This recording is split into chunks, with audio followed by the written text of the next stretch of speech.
Bien, vamos a hacer planes. Planes como inversores.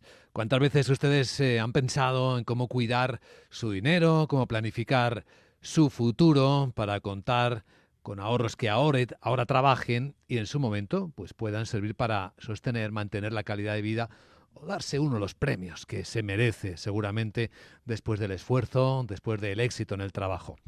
Bueno, pero ¿qué suele ocurrir? ¿No tienen ustedes a veces la sensación cuando van a pedir asesoramiento que sí, le escuchan, pero luego acaban proponiéndole, ofreciéndole algo que estaba pensado sin usted, algo que, en cierto modo, alguna entidad quiere colocarle? Bueno, pues vamos a reflexionar y hablar sobre ello, sobre algo a lo que es especialmente sensible nuestro invitado en Capital Radio. Es Javier García Fernández, es el director de Velaria Inversores. ¿Cómo estás, Javier? Muy buenos días. Muy buenos días, muy bien, muchas gracias. No sé si exagero con el diagnóstico, pero esta sensación la tienen muchos inversores cuando acuden a pedir asesoramiento. Ujú.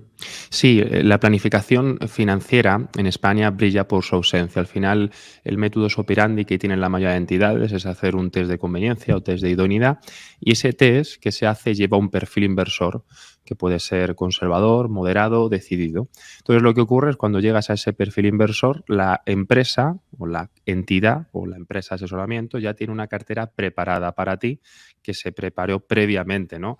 Esa cartera se compone por 8 o 10 fondos y al final esa cartera es la que te colocan.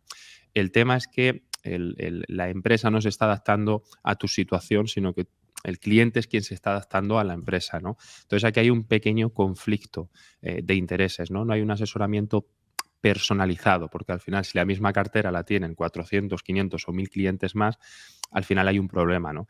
Y de ahí vienen pues, los malos resultados o tener en cartera fondos de la propia entidad. Eso también es otro conflicto de interés. Cuando recibes asesoramiento financiero en fondos y tienes fondos de la misma entidad que te asesora, ahí tienes un problema. ¿Por qué? Porque en fondos de inversión hay un abanico de producto de 15.000, 16.000 fondos de inversión. Entonces es mucha casualidad que Claro. se tenga un fondo de la entidad con la que estás trabajando, habiendo muchas más alternativas en el mercado, ¿no? Mm. Y otro de los puntos muy importantes que declaran de manera clara que no te están asesorando realmente es que al final muchas veces tienes una cartera de 10 fondos, hay un fondo que no te gusta por la razón que fuera y bueno, pues planteas el decir, oye, ¿por qué no sacamos este fondo? Te dicen siempre que no. ¿Por qué? Porque esas carteras van todas al unísono. Entonces al final no terminas de tener una cartera asesorada y una cartera que esté ligada a tus intereses como cliente, a tu situación personal, económica. Entonces al final surgen este tipo de conflictos y problemas que llevan unos resultados que no son los deseados, por decirlo de alguna manera. Te voy a proponer, Javier, un experimento en tiempo real. Imagina que soy un cliente de Velaria Ujú. Inversores. Estoy delante de ti. ¿Qué me planteas? Bueno, nosotros lo que hacemos es una cartera totalmente a medida del cliente. Analizamos la situación económica, analizamos la situación familiar, escuchamos atentamente y a partir de ahí empezamos a construir la cartera. A construir, además de la cartera, una planificación financiera a medida de cara a los próximos 5 años, ¿no? Al final, cada cliente es un mundo y hay muchas diferencias. Hay personas que tienen 50 años y a los 65 se jubilan y en los 15 años van a empezar la recuperación, y hay personas que tienen 70 años y que ese dinero se lo van a dejar a sus hijos y nunca lo van a recuperar, ¿no? Entonces, Mm. eh, al final, por mucho que tengan el perfil inversor, digamos, decidido los dos, la cartera tiene que ser diferente, porque la persona de 70 años va a dejar el dinero a sus hijos, entonces hay que tratarla como si fuera una cartera para una persona de 30, ¿no? Entonces, aquí parten muchas diferencias. Lo que se hace principalmente es una cartera a medida de los intereses del cliente, atendiendo principalmente y en el inicio a la situación económica y familiar de cada cliente. Y es de esa manera la única manera en la cual podemos hacer un traje a medida, ¿eh? Y de esa manera, lógicamente, al final los resultados son mucho mejores. Pero sobre todo, lo más importante es escuchar atentamente al cliente y darle lo que necesita, no lo que tenemos, sino lo que necesita, que es muy Ahí, diferente. ahí tengo una curiosidad, Javier. En esa cartera que construís pensando en la persona y en sus circunstancias, Ujú. ¿hay solo fondos o hay otras cosas o debe haber otras cosas? ¿Cómo lo hacéis? Ujú. No, en el asesoramiento financiero, en la planificación financiera, es muy común que se hagan solo fondos de inversión, pero hay otros tantas alternativas de inversión que son muy interesantes, ¿no? En fondos de inversión, además de acumulación, que serían para clientes que buscan la revalorización de su patrimonio, también hay de distribución, que son para clientes que buscan una especie de renta dentro de su cartera, ¿no? Luego está la parte de renta fija, que con los tipos de interés con el Banco Central Europeo en máximos y la FED en máximos hay oportunidades muy interesantes. Se han puesto muy de moda las letras del Tesoro. El problema aquí es que las letras del Tesoro tienen una duración generalmente de 12 meses y si bajan los tipos, pues las letras empezarán a titubear un poco y a lo mejor se van al 1,5%, al 2%, ¿no? En renta fija, por ejemplo, hay muchas oportunidades en renta fija corporativa. Nosotros, por ejemplo, tenemos un bono de Santander Euchan que está pagando el 5,10% a 5 años, ¿no? Es una manera de asegurarte que durante los próximos 5 años vas a cobrar un 5% de cupón y además te lo van a pagar trimestralmente, ¿no? Estas son oportunidades que hay que aprovechar en el momento adecuado, ¿no? Y que esto no se hace en las carteras de inversión asesoradas, ¿no? Carteras de fondos de inversión generalmente. Luego, hay oportunidades muy interesantes en acciones. Por ejemplo, ahora, en acciones de alto dividendo en España tenemos en Agas, tenemos las utilities. En Agas, por ejemplo, ha pasado de 18 a 13 y, bueno, pues está pagando alrededor del entorno del 6-7%, ¿no? Esto ha pasado con la mayoría de utilities. Pues bueno, pues ahora puede ser interesante reducir bancos que están en máximos históricos, se están descontando una estimación de situación muy positiva en el futuro y comprar utilities, ¿no? Y luego tenemos private equity, capital riesgo, que son fondos de inversión que están preparados para dar alrededor del 20% de rentabilidad. Son fondos ilíquidos los primeros 3 y 4 años, pero a partir del año 4 empiezan a pagar, ¿no? Entonces, dependiendo de la situación de cada inversor, hay muchas alternativas. No todo se cierra en hacer una cartera de 10 fondos de inversión. Hay mucha más alternativa a la hora de invertir y aprovechar ese dinero y darle una rentabilidad, ¿no?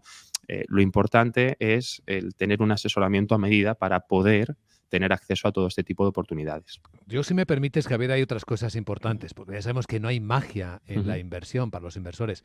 Lo que hay es una buena selección de los ujú, activos. ¿Cómo lo hacéis vosotros? ujú.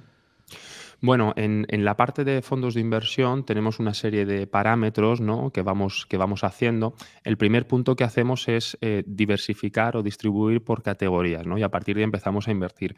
No tiene nada que ver, aunque sean fondos de inversión, invertir en fondos de inversión de crecimiento que de valor. Esto se vio en 2022. En 2022 los fondos de valor, como Magallanes, gestora española muy buena, por cierto, cerró en positivo. Y fondos de crecimiento como Grupama Avenir Euro o Lombia Avenir cayeron un 40%, ¿no? ¿Qué quiere decir esto? Que invertir en fondos de inversión hay que hacerlo de manera muy selectiva, ¿no? Entonces, a partir de aquí lo primero que hacemos es diversificar por categoría, dividir por categoría y a partir de ahí empezamos a agrupar, ¿no? Y decimos, vale, lo primero que tenemos en cuenta, track record contrastable a 15 años, ¿no? Fondos de inversión que hemos visto cómo se han comportado en diferentes ciclos de mercado, como subida de tipos de interés, bajada de tipos de interés, ralentización de la economía, y a partir de ahí vamos viendo cómo evoluciona, ¿no? Segundo punto, rentabilidad y riesgo asumido. Esto es el famoso ratio de Sharpe. No solo es la rentabilidad de los fondos lo que importa, también es el riesgo, ¿no? Ese binomio rentabilidad-riesgo tiene que estar en el top, tiene que estar entre los mejores en esa parte, ¿no? Riesgo, volatilidad. Luego tenemos que tener en cuenta la rentabilidad 5 años, ¿no? La rentabilidad media 5 años y partir de ahí para hacer una selección de los fondos de inversión que estén teniendo mejores resultados. Y otro de los puntos que tenemos que tener en cuenta, y esto es muy importante, es cómo se comportan los fondos en las crisis económicas, tipo 2008, caída de 2020 junto con el COVID-19 o 2022 con la subida de tipos de interés. Hay que ver de qué manera se comportan los fondos cuando hay caídas importantes porque lo que nosotros queremos generar es esa recuperación del fondo, ¿no? Y luego, por último, hay que tener en cuenta el coste. El coste del fondos de inversión es muy importante. Por eso es importante evitar fondos bancarios, porque los fondos bancarios tienen un precio un 30-40% superior a los fondos de gestoras especializadas en inversión y, por tanto, bueno, pues hay que intentar que la cartera reduzca su coste bajando la comisión de gestión que tienen los fondos de inversión.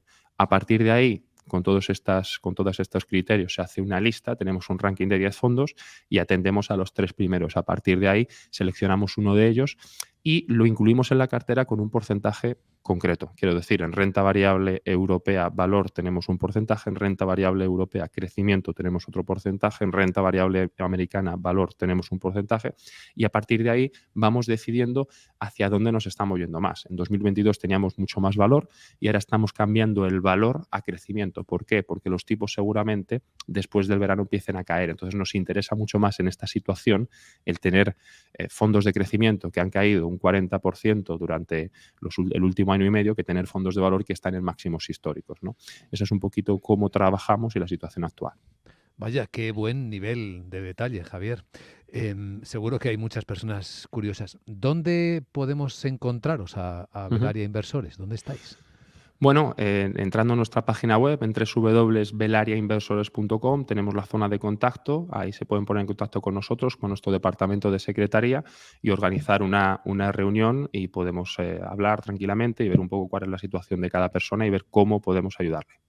Pues esta reunión ha estado muy bien. Javier García Fernández, director de Velaria Inversores. Gracias por Muchísimas compartirlo gracias. en Capital Radio. Un saludo. Un saludo.